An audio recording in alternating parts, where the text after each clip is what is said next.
Alright, Bitcoin, blockchain, Dogecoin, Ethereum, NFTs, everyone is talking about cryptocurrencies right now. But good lord, what does all of it mean? So, welcome to the one video that will take you from crypto noob to crypto genius. I'm going to tell you what it is, why it keeps becoming more important, what I've actually invested in myself, and the dark side of it.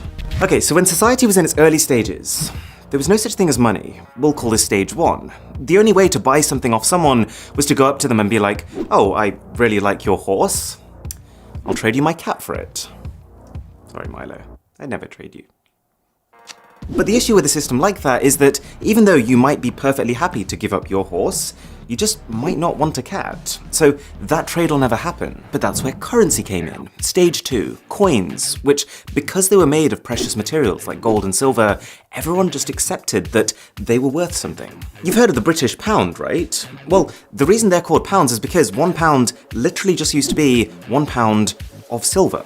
And so all of a sudden in a trade, it doesn't matter if you don't want my cat. As long as I have coins, we can still trade for your horse. Even if you have no use at all for the silver, because it's a precious material, you have that reassurance that you can take that coin, give it to someone else, and trade for something that you do want. Convenient, right? But then this evolved to stage 3. As banks became established and governments had control, we realized that as long as there was trust in the system, we could move away from needing to carry blocks of precious metal towards something even more convenient.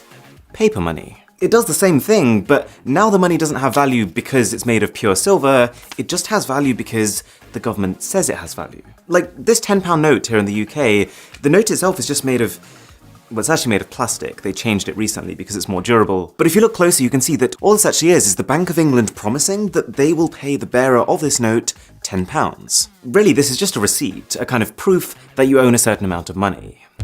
But as technology has improved even further, we found even more convenient ways of storing and trading our stuff. We're now in what I would call stage 4, where more people than ever are buying things online and using credit cards, and really when you're at that stage, we don't see our money anymore. It's not about coins or notes or cats, it's just entries on a spreadsheet. Like when I buy a music album from Amazon, all that's happening is that my bank adds an entry in my spreadsheet that says Aaron now has $10 less, and then Amazon's bank adds an entry that says they have $10 more. So, the reason I've given you this entire intro is to give you context on where cryptocurrency sits. It's seen by many people as the most convenient era of exchange ever.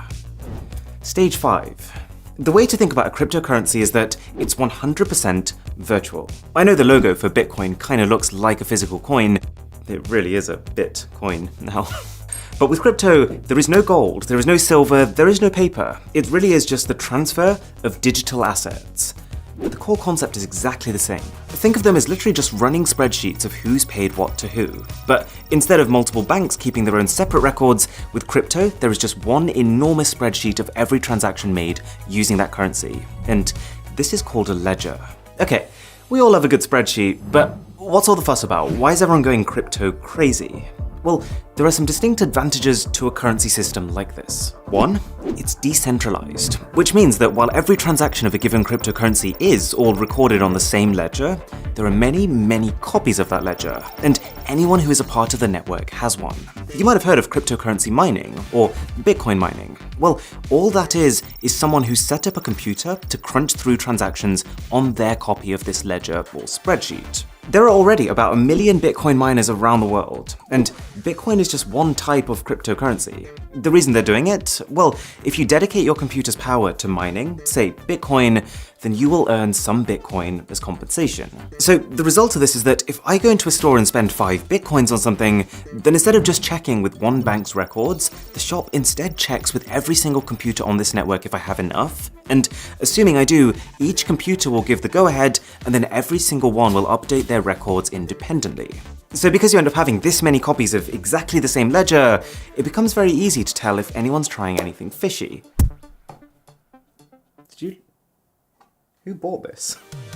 Like if I try to hack into someone's computer that's on the network and give myself more money by adjusting figures on their copy of the ledger, it's not going to get through. The system will realize that 99.9% of the copies on the ledger are saying one thing, but one of them is saying something else, so must have been tampered with. There's very clear organization to the system, and I think people believe in it because they see the future as open, traceable transactions, much more so than having like some bits of the record over here and other bits over there.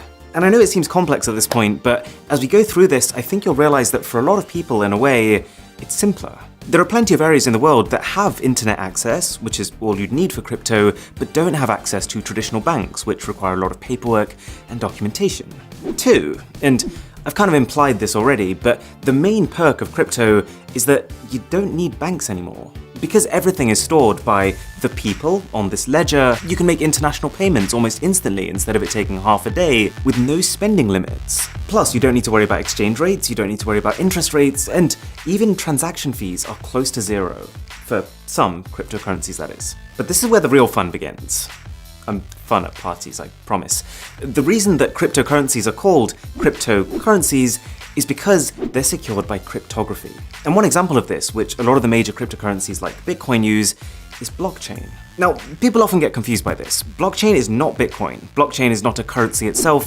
Blockchain is just a secure type of ledger. So you know that big spreadsheet that everyone has that's recording transactions? Blockchain is just a way of organizing it, funnily enough, into blocks. So every time I pay for something with Bitcoin, that transaction is recorded as a block. Each block contains transaction data, like who was paid and how much, a hash, which is a unique identifier, and the hash of the previous block in the sequence, or the last transaction that was recorded. And the pivot on which this system rests is that if something in a block is changed, then that block's hash will change. You might be starting to see where this is going. Because each block also contains the data of the previous block, if the hash of the block here changes, then the next block will no longer have a matching hash with it, and so every subsequent block after that one becomes invalid.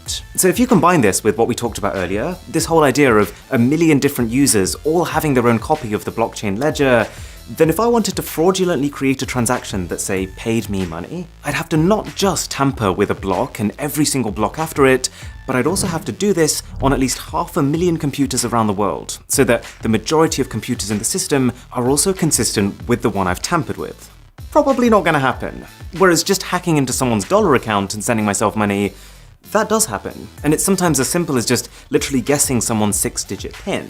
But there's a massive jump between that and trying to hack into 500,000 uncorrelated computers at once. Okay, so cryptocurrencies have their issues. I'm literally going to get to them in a minute, but hopefully you can see why some people are excited about them. And that brings me on to investments. You've probably heard of people putting money into cryptocurrencies, and all that means is that they're exchanging normal currencies, like dollars, for cryptos, like Bitcoin. They're hoping that those cryptocurrencies become the next big thing, and therefore suddenly shoot up in value, at which point they can then either spend them, or just exchange them back for more dollars than they bought them for. There's actually a term for cryptocurrencies that skyrocket like this, going to the moon, or mooning, but that can mean something very different depending on who you talk to. But the one decision that someone would have to make at this point is, which cryptocurrency?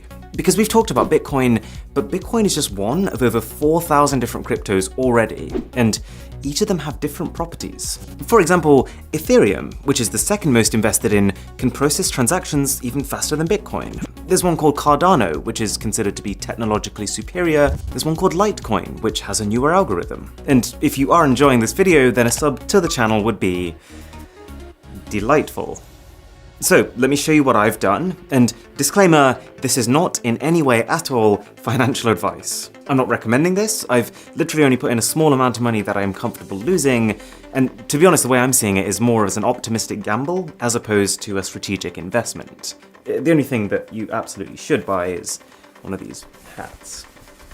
Best purchase I've ever made. That is financial advice. So I've put 40% in Ethereum, 20% in Polygon, 20% in Cardano, 10% in Cartesi, and 10% in Litecoin. And this portfolio has basically gone up and then down, and then up and then down. And then, honestly, you probably get more consistency from Wish.com. So crypto is in a pretty weird place right now. And this brings me on to its problems. The dark side. One of the main ones is exactly this. The reason I think a lot of people don't take crypto seriously is its volatility. Because these currencies are so new and they're completely digital, unlike, say, the market for gold, no one really knows what they should be worth. And so you find that crypto prices are quite heavily speculative. They're tied to the news cycle. Like when a glowing article comes out about them, prices spiral upwards, but then when Elon Musk posts a tweet that puts them down, they go way down. 2 is the fact that they're not really accepted as a form of payment in, well, most places. Like, yes, I can now book holidays with crypto, I can donate to Wikipedia with crypto, but there's been a lot of companies who are pretty back and forth with it. Microsoft, Tesla, even Burger King are examples of companies who said they were going to accept Bitcoin, and then they said they weren't going to accept Bitcoin. 3.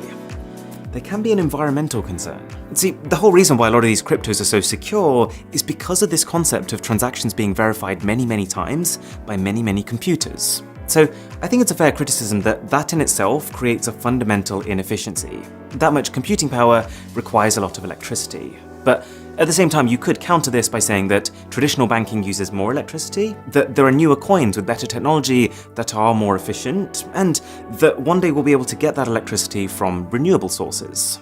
Depends who you ask. And 4, there's also a pretty strong sentiment that because there's no real policing or regulation on crypto right now, it's like the perfect currency for criminals. But to be honest, I think the data speaks for itself on that one. According to Chainalysis, 0.34% of crypto transactions are criminal, up to 5% of normal cash transactions are criminal. And I think that's because it's a bit of a misconception that currencies like Bitcoin are anonymous. They're actually pseudonymous, which means that even though your actual details aren't visible to everyone, your public key, your unique identifier, will be permanently baked into the blockchain upon making transactions with it. So cash is just a better currency for most types of criminal activity, because by its very nature, it's untraceable. Don't ask me how I know that.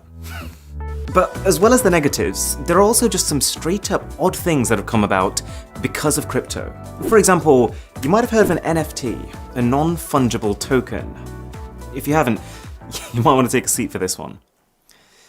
I don't want to call it stupid, but this one's a head scratcher.